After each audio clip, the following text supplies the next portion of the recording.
আসসালামু আলাইকুম। সম্রাট জাহাঙ্গীরের জীবনী থেকে নেওয়া সাধারণ জ্ঞান প্রশ্ন এবং এর উত্তরের ৩য় পর্ব নিয়ে আপনাদের মাঝে হাজির হলাম। সম্রাট জাহাঙ্গীরের শাসনামলে কোন ধর্মীয় বিদ্রোহ বেশি হয়েছিল? সম্রাট জাহাঙ্গীরের শাসনামলে শিখদের বিদ্রোহ বেশি হয়েছিল। সম্রাট জাহাঙ্গীরের ছেলে কে ছিলেন? সম্রাট জাহাঙ্গীরের ছেলের নাম ছিল খুররম। পরবর্তীতে সিংহাসনে বসার পরে নাম হয় শাহজাহান। সম্রাট জাহাঙ্গীরের স্ত্রী নূরজাহান কাকে রাজনীতিতে সমর্থন করেছিলেন? নূরজাহান রাজনীতিতে সমর্থন করেছিলেন তার জামাতা শাহরিয়ারকে। সম্রাট জাহাঙ্গীরের রাজত্বকালে কোন বিখ্যাত যাত্রী ভারত ভ্রমণ করেন? ফরাসি পর্যটক ফ্রান্সোয়া বার্নিয়ার সম্রাট জাহাঙ্গীরের রাজত্বকালে ভারত ভ্রমণ করেন।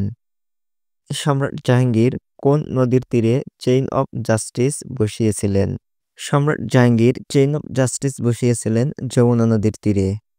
সম্রাট জাহাঙ্গীরের শাসনামলে কয়টি রাজ্য মুঘল সাম্রাজ্যে যুক্ত হয়? মেওয়ার সহ কয়েকটি রাজ্য সম্রাট জাহাঙ্গীরের শাসনামলে মুঘল সাম্রাজ্যে যুক্ত হয়। সম্রাট জাহাঙ্গীর কোন বিষক্রিয়ায় কষ্ট পেয়েছিলেন? সম্রাট জাহাঙ্গীর আফিম ও মদ্যপানে অভ্যস্ত ছিলেন, যার জন্য তার স্বাস্থ্যের অবনতি ঘটে। তুজুক-ই-জাহাঙ্গীরনামা কোন বিষয়বস্তুর জন্য বিখ্যাত ছিল? ব্যক্তিগত অভিজ্ঞতা, রাজনৈতিক মন্তব্য ও প্রশাসনিক বিবরণের জন্য তুজুক-ই-জাহাঙ্গীরনামা বিখ্যাত ছিল। নূরজাহান কাকে বিয়ে করেছিলেন তার আগের স্বামীর মৃত্যুর পরে? নূরজাহান সম্রাট জাহাঙ্গীরকে বিয়ে করেছিলেন তার আগের স্বামীর মৃত্যুর পর। সম্রাট জাহাঙ্গীর কিভাবে মারা যান? সম্রাট জাহাঙ্গীর মারা যান অসুস্থতা এবং দুর্বলতার কারণে কাশ্মীর ভ্রমণের সময়। ভিডিওটা কেমন লাগলো অবশ্যই কমেন্ট বক্সে জানাবেন।